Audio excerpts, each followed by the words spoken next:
everybody. Welcome to this week's episode of Tell Me More, Better Conversations in Healthcare. Starting already? Yes, we are starting right now. There was no like subtle intro there. As you can see, this is going to be utter chaos. Usually it's me one-on-one with a patient or a doctor. Today, I am so excited to have many people in my at-home studio, literally in my bedroom. We are talking about students today and how they learn to talk to patients or not. And my guests are some pretty smart people. We'll start at the bottom of the rung and work our way up. So joining us is my husband, Chris. Why did that not surprise me? Our local pediatrician. Obviously, I am your host, Dr. Christine Meyer. Thank you for being here again. To my left is my daughter, Maisy Meyer, who is a second-year med student at Mount Sinai's ICANN School of Medicine in New York City. And then to my right, I have Josh. Josh is a MD, PhD candidate in his first year at Yale. I know, right? And then to his right is Jacob. Jacob is also a first-year MD, PhD candidate, and he is at the Warren Alpert School of Medicine at Brown. Whew. Okay, I'm going to breathe, and I'm going to let these guys just tell you a little tiny bit about their experiences so far. Let me start by saying that it's hard enough to be an MD candidate, but to be an MD PhD candidate is next level. So they're literally going for 2 doctorates. So Josh, let's start with you. Tell me, how long is this educational experience going to take start to finish, including college? Let's do that because that's really dramatic. So best case scenario, pre-residency would be 12 years. So 4 years of college, kind of 2 years of med school, leave that, go do your PhD for hopefully 4 years, 5 if you're unlucky, then come back and do another 2 years of med school, then go off to residency. Oh my God. So 12 years. How old are you going to be when you're doctor?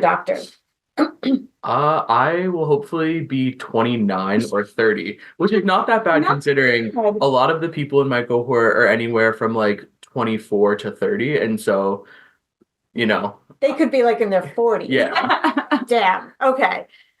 Jacob, same for you? Exactly. The only difference is, so I'll be done at 16. Oh. I started at age 4. Yeah. No. Josh got it exactly right. The first 2 years of medical school, we do our PhD for 3 to 4 years. We return and then do residency. So, Chris, how long did it take us? Just straight normal 4. Yeah, that's it. I do feel like such a schlep in this powerful brain cohort here. Maisy, you are not getting a PhD, and that's a topic of contention because, her dad really wanted her to do that because it makes med school free, right? Mm-hmm. Yeah, that would have been nice. But Maisy, why did you choose not to go get your PhD? I didn't really have anything that I wanted to study that much for that long. I know these guys have a lot of interest in translational science and in basic science research and in not basic science research. And I hate research. It's in my body. So I love that. So you get that from me because I also hate research. But somebody's got to do it, right? So let's get back to it. And so it's going to be these guys. People willing to sacrifice their entire youth so that we can learn things that we will not apply for decades and decades and decades. So wow. I will be dead before the world dies in that way. So you're not even really thinking about or dealing with patients yet, or are you? Little concocted scenarios where every week we get to go play doctor and be sort of working under a supervisor, and the sole purpose of that is just to be able to interview patients and sort of become more comfortable with that and like learn how to build that rapport. So it's actually just kind of training to learn how to talk to patients. Yeah, it's training to train. Got it. Okay, but you, Maisy, you're firmly in it. You are actually already dealing with patients on a fairly regular basis. Yeah, so we do a lot of the concocted scenarios as well with the standardized patients, which are actors that are trained to give us clinical scenarios and give us history and give us a physical, and we do those as like encounters, and it's really obvious how much they're not real patients. So we did those my whole first year. We did them about once a week. for the entire first year. And then twice in the first year, they actually take you to the wards and say, you do a whole history and physical on a patient that's an inpatient. And so we did it twice in our first year. And now in second year, we do it every single week. So we go to the wards every week. And really like not with a ton of supervision, because at this point we're expected to like know how to do a full physical exam and a full history. We go to the wards and they ask a bunch of patients on the floor if they're willing to have us come in and do like a practice history and physical on them. And all the patients are always lovely and they're like totally have them come in and they'll talk to us for like an hour and we'll stand there and do an encounter. So, Wow. So those concocted scenarios, I think that's a really important thing to talk about, because one of the things that I will never forget about med school, so we didn't get patient interaction until our third year, really. And we had what were called graduate teaching assistants. Remember these? They were people, who volunteered to be patients, kind of like Maisy was talking about. Except what I'm thinking about is when we were first learning how to do gynecologic exams. oh god. And we would go into these exam rooms and these women would literally be volunteering to get 8 to 10 pelvic exams a day by 8 to 10 different medical students. And, Grossly inexperienced. yeah, yes. And I remember this is so important because it's hard enough to learn how to talk to patients. It's next level to learn how to touch patients. It's next stratosphere to learn how to do a pelvic exam on a woman. There is nothing more, intimate and difficult. And to be a bumbling fool trying to do that takes a lot. So, but these patients, these women all volunteer, I guess, sort of like in the most selfless way, kind of like you guys, like somebody's got to do this research, somebody's got to teach these kids, right? So it sounds like you guys have two different perspectives, Josh and Jacob. You have these, kind of prescriptive ways to talk to patients, right? This is how you do it. Maisy, you're kind of like thrown in and go figure it out. So Jacob, give me an example of, a history maybe that you had to do and how you were supposed to do it and what you thought of that. That's a great question. So at Brown, we have its flagship clinical skills program is called doctoring. And the way it works is it's twice a week. On Tuesdays, you have a didactic with a physician mentor and a not physician mentor, someone like a therapist. And on Thursdays, we will go to what we call a community mentor site, which is a doctor, usually a primary care provider, who agrees to have us tag along and practice the skills that we learned that week in the clinic. I have, for the past few months, have worked in pediatric eating disorders, which is not something that we've trained in. We're trained in traditional like OPPQRST, like, where What does that mean? Great question. Sort of things like, where does it hurt? Where does your pain move? On a scale of 1 to 10, how bad is it? And that doesn't work in a lot of the clinical scenarios they've asked us to do, because for my patients, that's not what we're really curious about. So what's been great about that experience is I've learned how to do a very, thorough history, something we commit to memory, and then you apply it in a different way.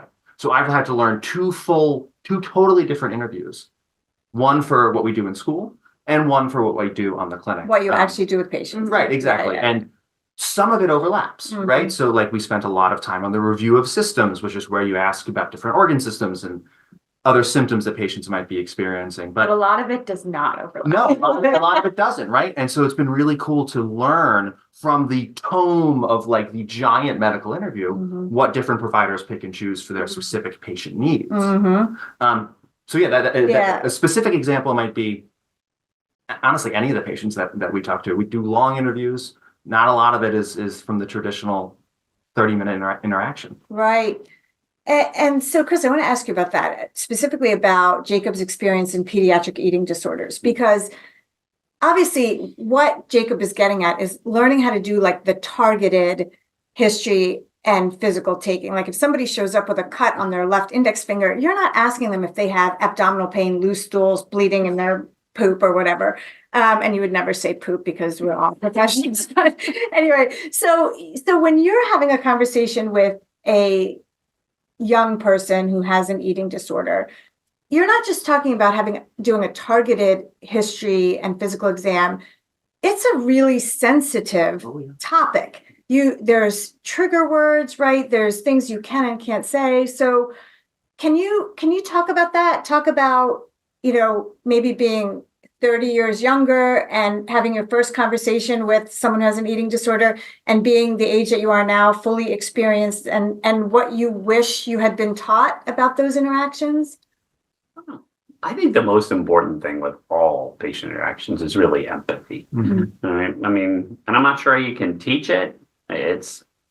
It's experiencing it, and some people are natural at these sort of things. I thought you were a natural when you started on the wards, and you were very, very good at understanding what was important to the patient and talking to the patient about their family, their dog, what's happened. A lot of the questions around psychological disorders revolve around really getting trust and the patient learning to believe in you, that you really care. And all of medicine is that way. And I think that the hardest part to teach is not, where's the pain? Does the pain radiate? How would you rate the pain on a scale of 1 to 10? Are there any other associated symptoms? How long has the pain been present? These things you tease into the conversation. We learn them rote because we don't want to forget, right? But we also want to get a good grade. No, so we learn them rote so we don't forget, and we take a good history. But the best doctors and the best students integrate those questions in a way that makes the patient feel like you care and that you really want to know what's going on. You have to be able to read the room, and never is that more important than when you're meeting up with a patient in a sensitive psychological situation, or even a little kid who you're trying to break through so that you can make this a comfortable exam for the kid. Some kids, when you walk in, they're clearly reticent. They are pulled back. They are quiet. They're reserved. And I am a goofy person. So when I walk into those rooms, I have to be super careful not to be overly ebullient and, hopping all over the room. And I have to be able to understand this is a kid that requires me to sit down, to be way away from him in the corner, to slowly move my way forward so that you should try that at home sometime. I understand, so that I understand him, that he understands me before we move through. And we can sneak questions in as we're doing them. And you get better at this because you'll remember what you didn't ask when you don't have it in a rote pattern, but you just work your way through it. So, yeah. So it's almost like it's a crawl, walk, run thing. So, crawl, like learn everything, know what you are supposed to ask, and then learn how to fine tune it in certain scenarios. And make sure they know and you care. Yeah. It's the most important. True. That's not a teachable thing. You've got to go in knowing that these people are scared, they're sick. Sometimes they're just grumpy because they're really scared and they're in pain. Adults, the first thing they do to mask fear and pain is get mad, and so you got to remember where they're coming from every time you come in. Right. So, Josh, I want to ask you, when you are going into these, concocted scenarios, what is going through your head? Are you like, damn, I got to get this done? Are you like, ooh, what am I going to learn from this interaction? Are you like, how am I going to bring some light to this patient? What is actually going through your head at those moments? Well, when it comes to the standardized patients, I feel a little bit conflicted because, my degree is in chemistry, not in acting. And so it's really hard for me to go in and do that improv, knowing that this is a med student who I'm interviewing who's 25 years old, and he's pretending to be like a 78-year-old man with chest pain. That's just not quite my forte. Right. And so that is kind of what I want to get out of that, is making sure that I just remember the steps and things like that. When it comes to seeing the actual patients, it's more of, okay, now that I know these steps and I know that I can apply them, now it's more of trying to learn how to sort of tease out information and build rapport and things like that I'm not really going to be able to do when I know that this isn't a patient who has sort of a full story and just has a little script. One specific thing that I'm having come to mind is when you want to talk about family history with someone, when you do it with a concocted patient, they're like, my mother has this, my father has this, I have a sibling.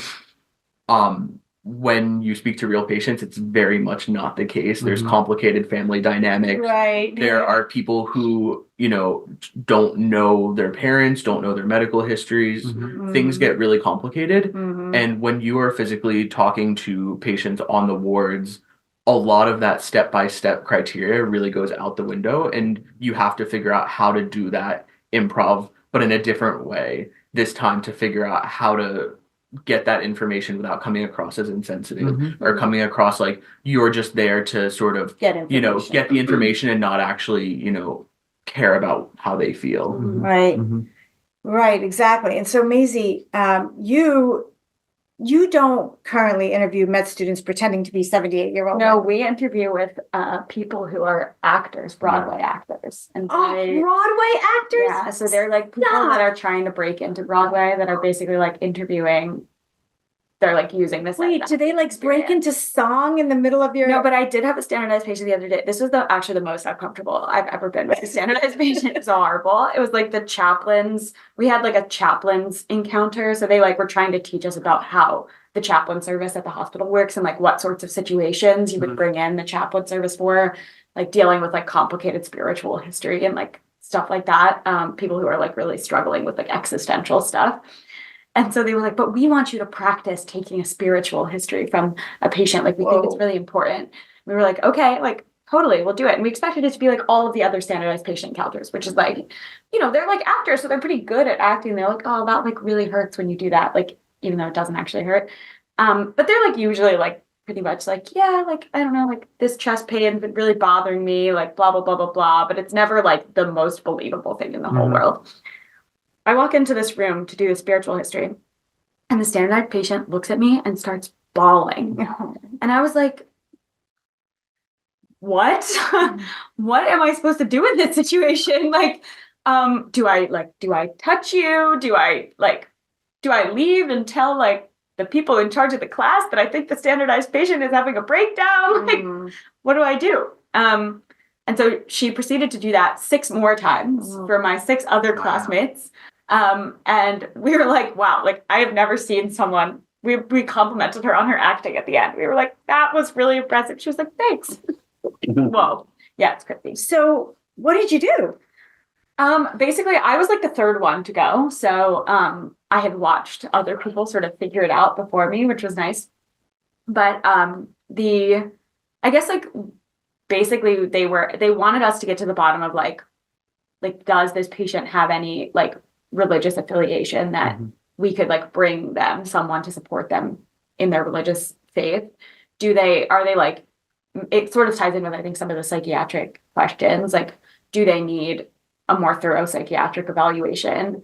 And so basically like we tried to ask a couple of those questions, like how are you doing? Like, how are you coping with this whole thing? Like, it was a patient who had like recently been paralyzed. That was like her whole backstory. And it was like, she was like, oh, I'm really struggling to like reconnect with my faith after this. And it was complicated situation. And basically like, I think what they were actually trying to get us to learn from it is like, that's not something that really a med student or most doctors are equipped to handle. That should be like, that's why we have people like social workers and chaplains and like psychiatrists on the team, so. Yeah. But you know what? I think that's a really good point too. There's 2 things I want to talk about related to that. So first of all, what you guys have that we don't have in real life and real practice is the luxury of time, right? So we have probably 7.5 minutes to have an entire patient interaction in the day-to-day, right? So this always happens, and this is kind of my mantra, like if I walk into an examining room and somebody starts crying, the day's done. Like my day is shot. I am 2-3 hours behind for the rest of the day. And so that's a really hard thing to be able to give that patient what they need in that moment and still not destroy the rest of your day and be unfair to all of the other patients that are waiting. So I've just gotten where like if somebody's crying when I walk in the room, immediately I sit down. Like that's the first thing I do. And in my heart and in my brain, I'm like, ah, but to the patient, I'm like, I got all the time in the world, right? So that's something that is hard to learn. Chris, you're patients are crying all the time, but so that doesn't really apply to you. But how do you approach a scenario like that? And I know that you've had some doozies of patient and family situations where they may be crying, it may be some horrible thing that happened. What is your go-to when you know that somebody's going to need more time or extra empathy? I don't know there's an answer to that question. Yeah, I think that's one of those things where, as you said, it's pretty much a foregone conclusion that you're now going to be behind and your time it's just part of the deal, you know? So I think that every patient just needs to know that you're there when it's going to be a bad situation, that you're going to sit down, that you don't care about what's going to happen afterwards. They don't seem rushed. Yeah, it's an important skill that it's kind of like be happy if you're not happy, to fake it and eventually you become happy. I mean, it's the same idea. Like, you should practice things as medical students that show the patient that that you're there for them in that moment. So like sitting down. All right, that is a big one. All right, you stand there with your arms crossed or a pen in your hand. Like, that is not sending a message to a patient. And in our current EMR environment, you walk into a hospital room and you have your back to a patient and you're typing at a computer. That's no sense that you care. All right, so I, was at the transition between paper charts and electronic medical records and embrace them fully for many of their positive aspects. But as I look back, I've become a little bit of a curmudgeon about it because I feel like what's happened is it was a good idea that has fallen into a little bit of a catastrophe. So people don't look at people, all right? They don't have a good conversation because they're constantly clicking away at a computer. So don't do that. All right. It's one of the first things you want to take away from this conversation or people talking is that's what it's supposed to be. It's like when we all went out to dinner and I was scolding everyone for having their phones out. Right? That says to people, whatever is going on with the electronic item is more important than the interaction that's happening there. I have trauma from that now. Yeah. By the way, I sit at tables with people and I'm like, guys, phones away. Who are you? What are you doing? Yeah. So it's the same idea with the computer. When it's a dad, it's not as big a deal. It's like, whatever, roll your eyes. When it's your patient, they're here because they're scared, they're in pain, they're worried. All right. That's why they're there. They need to know you're 100% engaged in this interaction. And even if you aren't, you got to pretend. All right. And you got to practice. You got to sit down. You got to look them in the eye. You got to make the people in the room comfortable. Because if you don't, you're not going to get a good history. You're not going to touch the patient the way you should.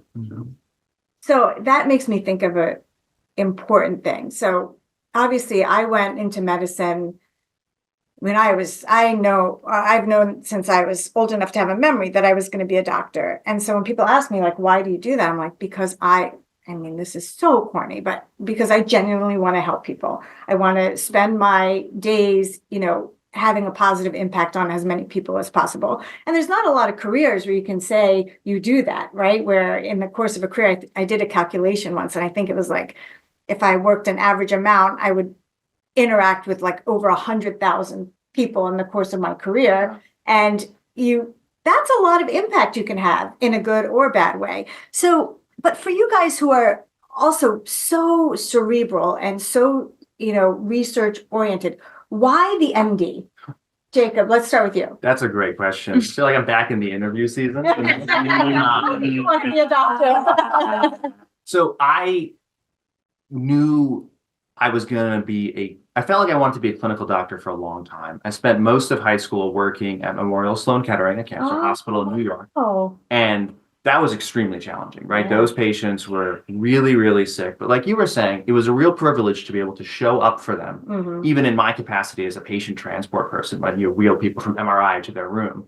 But like to show up for them, maybe tell a joke, talk to them about their pets. For what was routine for me was probably the best part of their day. Yeah, right. And that was something really, really inspiring. I'm reminded of, not to pull the classic book, but Paul Kolonithy talks about if he wasn't a doctor, he'd probably be a priest, right? And the kind of guidance you can give to people and that really intimate relationship you can enter with them and meet people where they really need you to show up is something really unique to this profession. So I thought I was going to do that for a long time.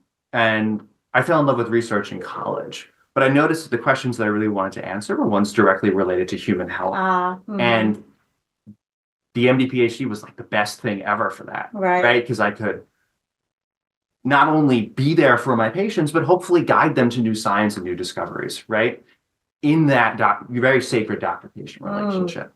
You're in.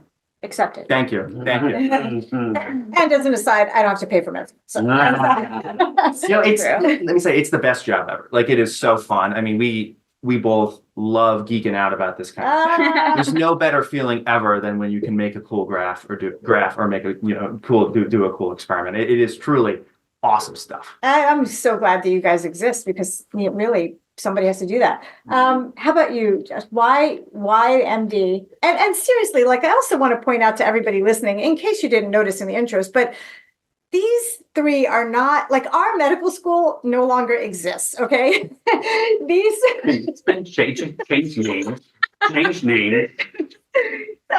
Drexel University is a medical school. Our degrees do not say Drexel. Our degrees say Hahnemann University, which literally is no longer in existence. But these guys all go to really, really prestigious institutions that have been around a really long time. And so it is not an easy road. So Josh, I hear Yale, I hear MD, PhD, and I feel like tremendous pressure and stress. One, why an MD in addition to your PhD? And two, like, how horrible is it for you? For our listeners, patients, and healthcare providers also to learn that the road to where we're in a room having a conversation with you, and sometimes where the bad conversations come from, is from a lot of trauma in the process. Like, this is not an easy road. And I'm singling you out because of the whole Yale thing, Josh. Gotcha. So to answer your first question, my situation is kind of the opposite to Jacob's. I always knew I wanted to do my PhD. I wanted to be a scientist. I wanted to do my research. I wanted to figure things out that people didn't know. There's nothing more satisfying than being in that pre-publication step where you know that you are one of like two people, you and your advisor, to like know this thing that no one else knows. And I just think that's so exciting and so rewarding. As I sort of went on and sort of, got exposed to different fields of research and stuff like that, I realized that the types of research questions I asked, like Jacob, were more related to human health. And I kind of struggled with the idea of saying, if I'm sitting here at a bench, pipetting up and down, like you said, we're all going to be dead before anyone, actually uses any of this information. And so I feel like this is kind of like the sort of the cliche YMD PhD, but you really need someone to bridge that divide from what happens at the, research bench to the patient bedside. You need someone who's going to be able to, be current on the research and actually be able to translate that into, patient care. If you're, just a PhD, you're sitting there doing the research, but you don't have that patient connection. And if you're just an MD who's not doing research, you have that patient connection, but you are not necessarily, collaborating with people to go figure out, what are the new things that are, going to be, put into practice and things like that. And so that was kind of the reason why partway through college, I was like, you know what, like, I'm going to do screw it. I'm going to add the MD. Right. And, it's not just add a side of an MD with that. As someone who witnessed this entire process, it was not as casual as that. Oh, it was not casual. There were many nights on her apartment floor, like head on the floor, questioning everything. I don't know what I want to do with my life. I'm currently 20 and I'm deciding to like spend the next decade of my life. Like, it's not an easy decision. But then you decided, like, I'm going to do it, and I'm also going to do it at Yale. So, well, yes and no. So the Yale part was a little bit of a happy accident. I think it goes for MD, PhD. I mean, really any sort of like higher education beyond college, or I mean, college included, admissions are just random. Like at the end of the day, you don't know where you're going to end up.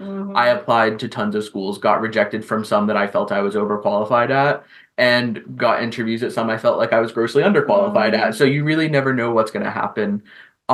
As far as the second question goes, with like, you know, the pressure at Yale and stuff like that, it's a big name. And that kind of does carry some weight, because I know that for the rest of my career, that is going to help open doors and things like that. And so that is sort of a motivator to make sure that I work hard and things like that. But on the day-to-day, you don't really feel it. Interesting. Yale is a chill med school. Yeah, kind of for two reasons. So like, one, applications, horrible. Genuinely the worst thing I've ever done. I don't think I've ever felt so incompetent. And so I know that, you know, when I'm sitting here like nose deep in, you know, my flashcards trying to figure out how to study, no matter how stressful that is, it's like, one, I worked to this point, and so it's really rewarding to just like be able to keep going through that. And also I'm like, nothing will ever be as worse as application. That's a fact. And I laugh, but like, it's incredibly true. Like, nothing will ever be as worse as or as bad as applications.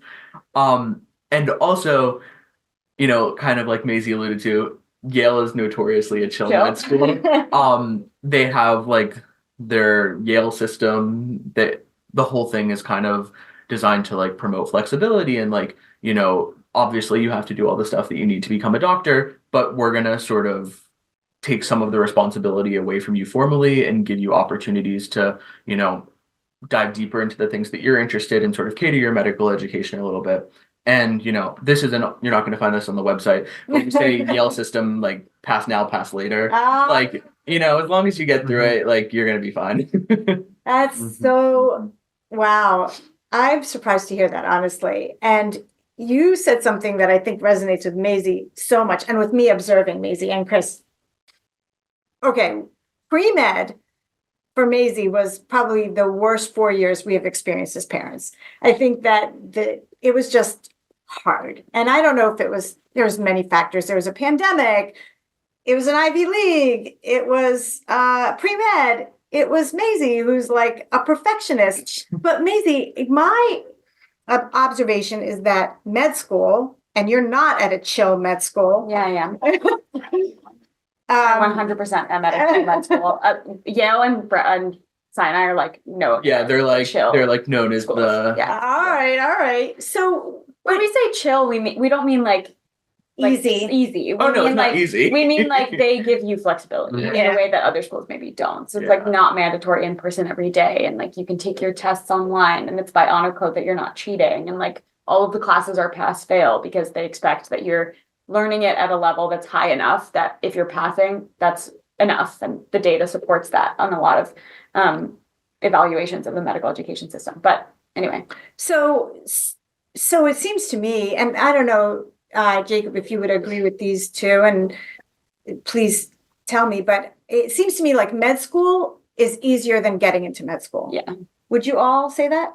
Med school rocks. I love med school. It's- That's yeah. Right. Right? I agree. I think that there's I mean, I don't know if we're getting a little off topic, but the med. It's off topic. There you go.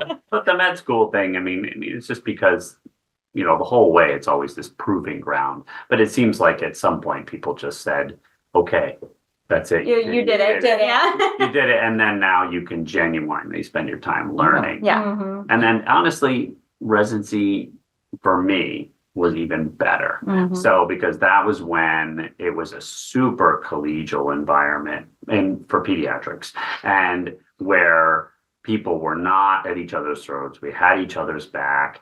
Like the entire thing was, you need to know this because you are seriously going to have someone's life in your hands.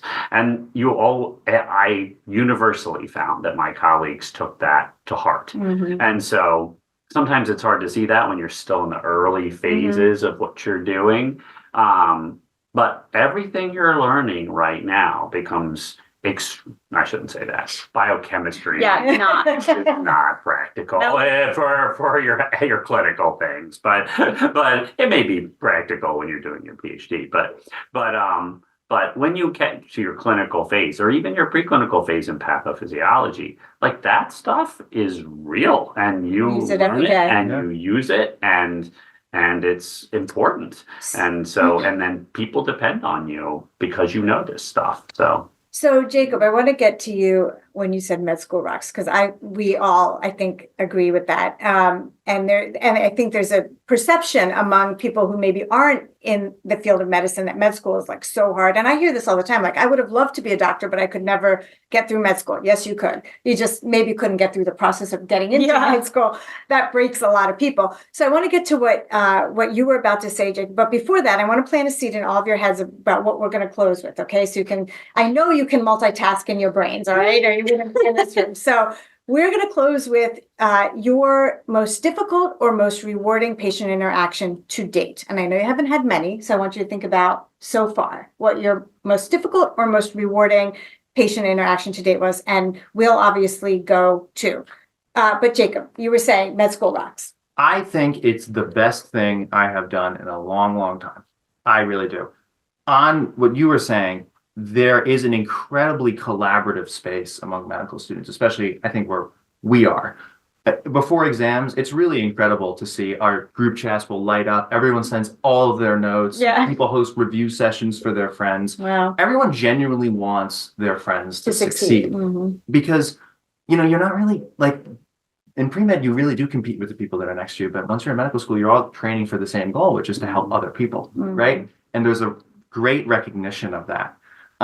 Med school certainly rocks, but it is not easy. Yeah, right. Some of the biggest challenges for me were setting firm boundaries between my learning and my other stuff, right? Because if you allow it, medical school can eat away everything else that's important to you. And the moment you start to kind of lose your humanity, then you're not going to be effective for your patients, right? Because you got to show up, you got to be you got to bring your own flavor.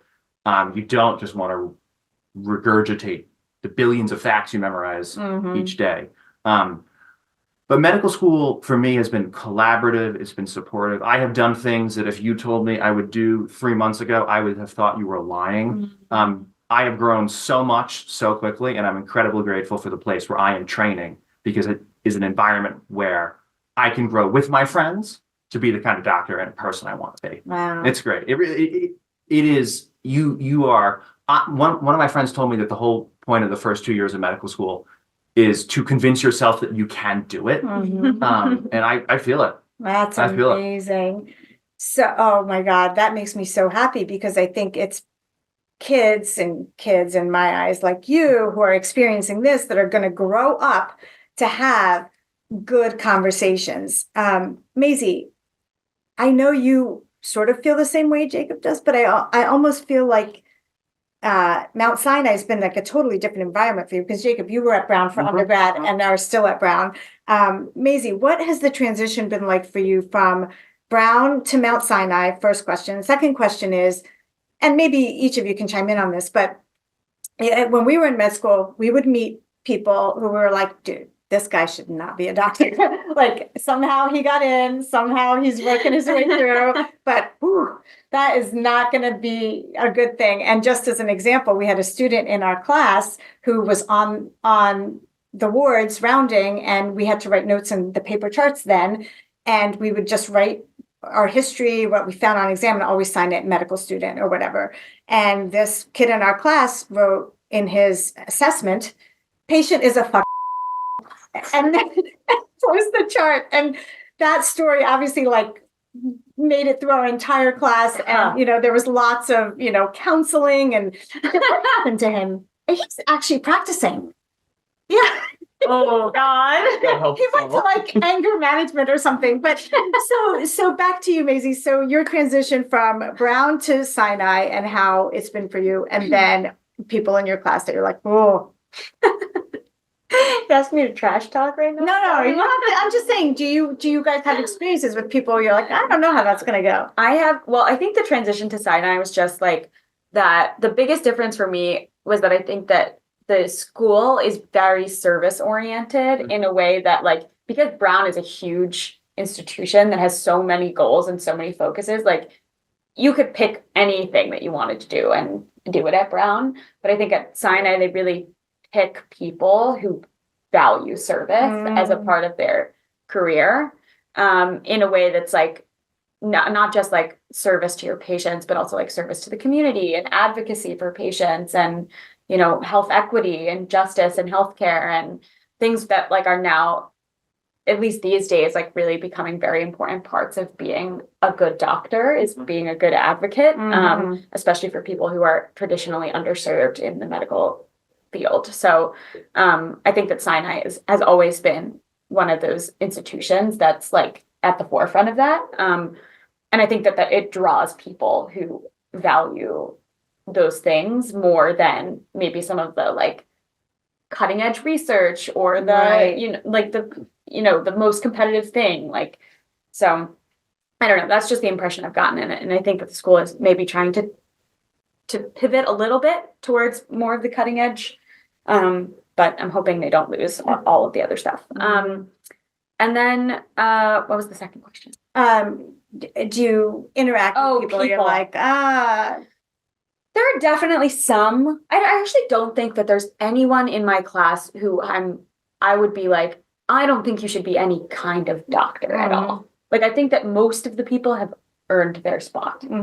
I do think there are some people where I'm like, I don't think you should be the type of doctor that interacts with patients. I think your patient should be asleep before you interact with them. I think maybe you should be the one putting them to sleep. But yeah, no, I think that there are people that are really great with patients and really great with people. And they're not always the people you would expect either. There's sometimes like the quiet kid who like, I have a really good friend who is in my doctoring class basically, and we do the interviews with patients, and the first 2 interviews he did were just horrendous. Like they were so bad. I was like, how are you ever going to talk to a person? I don't know how you talk to me. Like this is so bizarre. And then his 3rd interview was amazing. He was like empathetic and kind and like knew the questions to ask, and he was like, yeah, I like went and did like a practice with a couple of extra patients on the side, and like now I feel like I got it. Wow. So there's a little bit of, there's some teachability. Yeah, definitely. And I think there is some like of that stereotyping. Like I think there are definitely people who are suited to be surgeons, and there are definitely people who are suited to be pediatricians, and there are definitely people that are suited to be ER physicians, but you have to have certain qualities to be good at each of those things. And they often don't overlap a ton. But I think like overall, everyone has at least one of those things that I could see them being good at. Wow. All right. So back to my last question, which is an interaction that has stuck with you so far. So I'll go first, and just to buy you guys a little more time. So I have 2.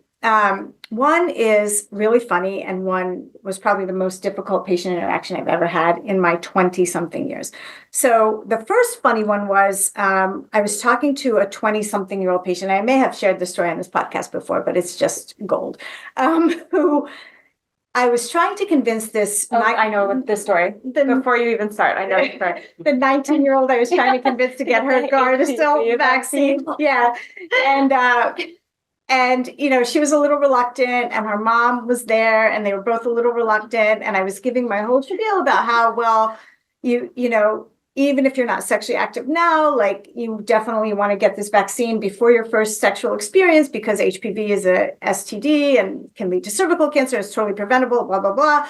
And they were still a little, like I just was reading the room, like a lot of hesitation, like more hesitation than usual. I was just trying to like break through that. And I consider myself pretty funny sometimes. And so I said to this girl, and I'll never forget her face, like long red hair, like fair skin, freckles. I said, listen, unless you're going to a convent, you need to get this vaccine. And like, it felt like somebody sucked all of the air out of that room. And she just like turned like fire engine red. And her mom looks at me and she goes, she is going to be a nun, actually. And I was like, oh my God.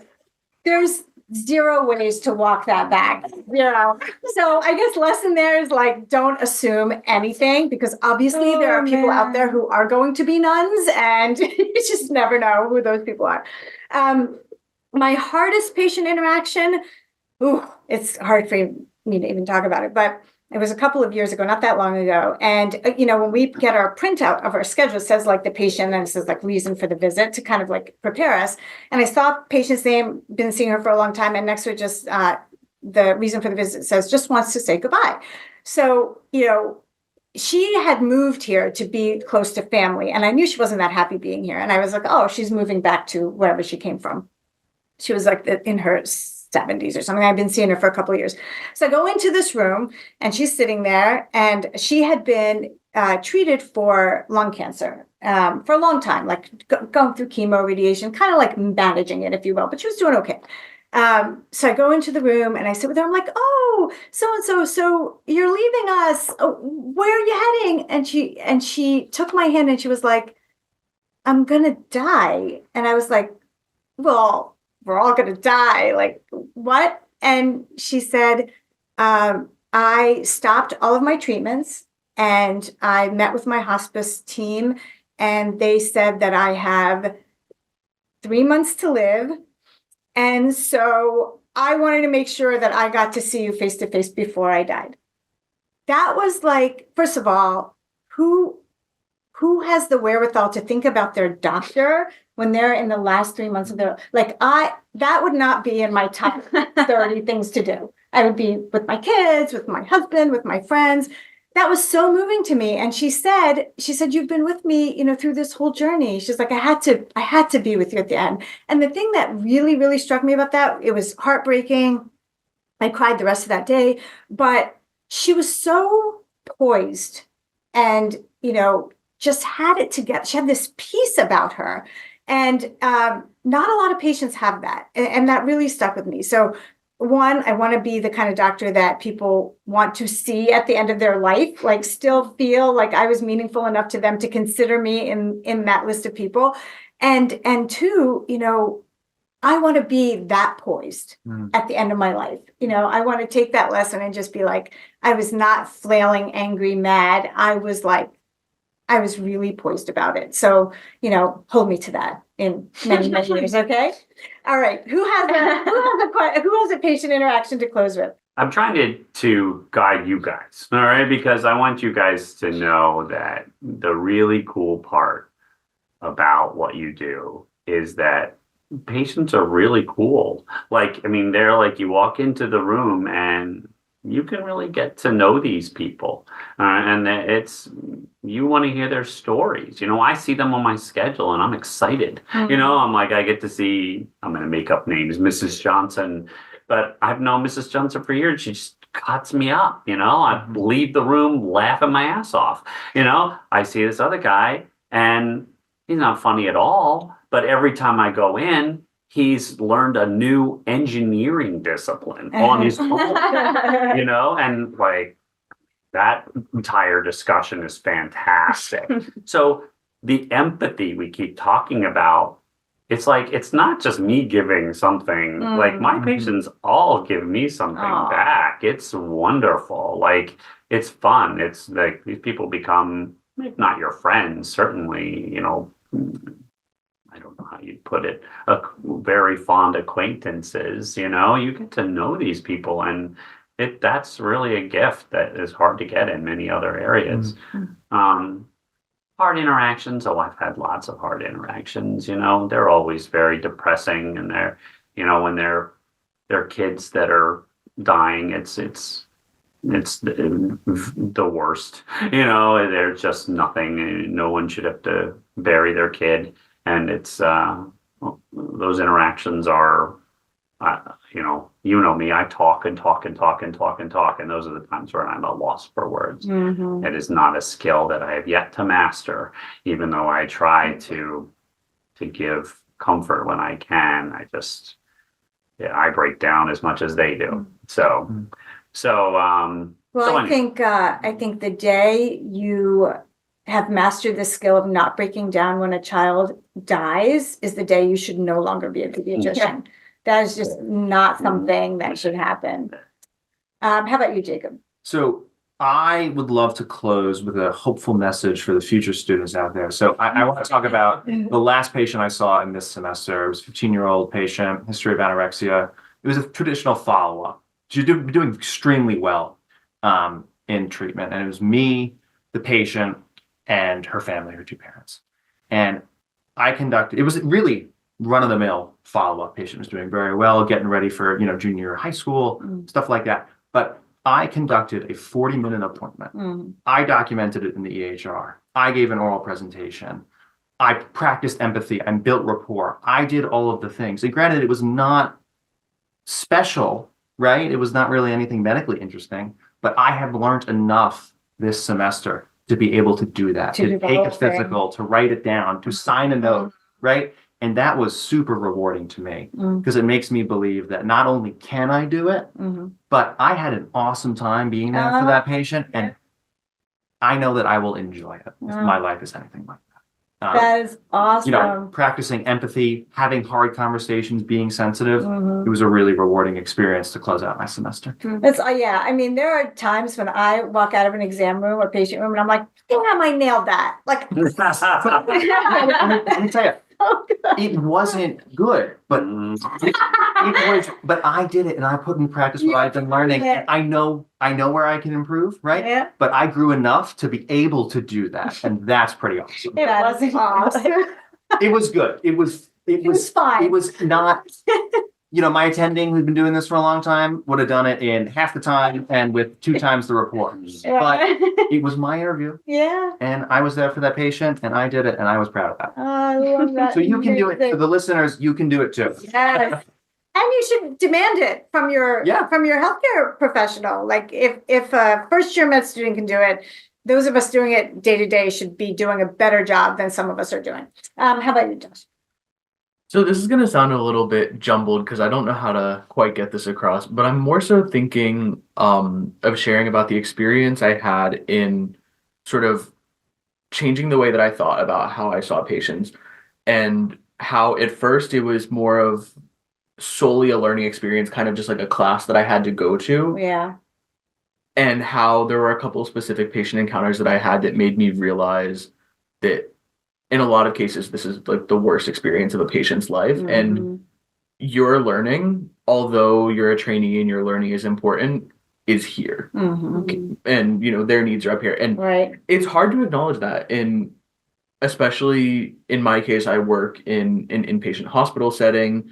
It's an academic institution. So you constantly hear, oh, like this interesting case, like, oh, look how cool this is. Like, and I feel like even, whether you're a medical student, whether you're a resident, whether you've been an attending for 20 years, I think it's really easy to lose sight of the fact that it's a person connected to people. And so the specific case that comes to mind is one that I had a few weeks back when I was on the hospital service on the infectious disease floor.